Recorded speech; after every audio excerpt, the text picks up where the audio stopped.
ایک یہ بھی ملکہ تھیں، اپنے دور کی خوبصورت ترین ملکہ، آخری مغل تاجدار مرزا ابو ظفر بہادر شاہ کی بیوہ۔ نواب زینت محل کی عمر ابھی 34 برس تھی جب شاہ ہندوستان کو جلا وطن کیا گیا۔ جوان سال بیٹے جوان بخت مرزا کو تو انگریزوں نے قتل کر دیا تھا، ننھا پوتا بچ گیا تھا۔ ایک ملازمہ تھی، یہ تھی کل سلطنت۔ ملکہ کو مشورہ دیا گیا کہ بوڑھے بادشاہ کے ساتھ رنگون کالا پانی جانے سے بہتر ہے یہاں رہ جاؤ۔ جواب تھا، جینا مرنا بادشاہ حضور کے ساتھ۔ رنگون کے قید خانے میں مغل شاہی خاندان کے ساتھ جو سلوک کیا گیا وہ دنیا کے کسی شاہی خاندان کے ساتھ نہیں ہوا۔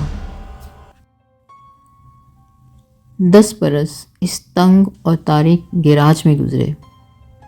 حسن جوانی سب ملال میں ملیا میٹ ہو گئے۔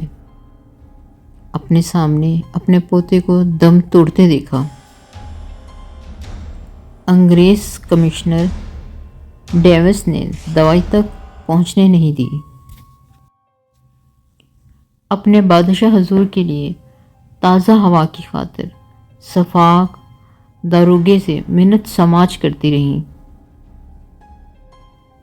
87 برس کی عمر میں بروز جمعہ 7 نومبر 1862 صبح 5 بجے ہندوستان کے بادشاہ کو گمنام قبر میں اتارا گیا۔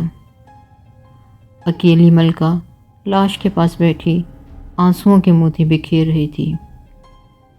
انگریز سپاہیوں نے ملکہ کو دھکے دے کر لاش اٹھائی اور جلدی جلدی دفنا کر قبر میں چونا ڈال دیا۔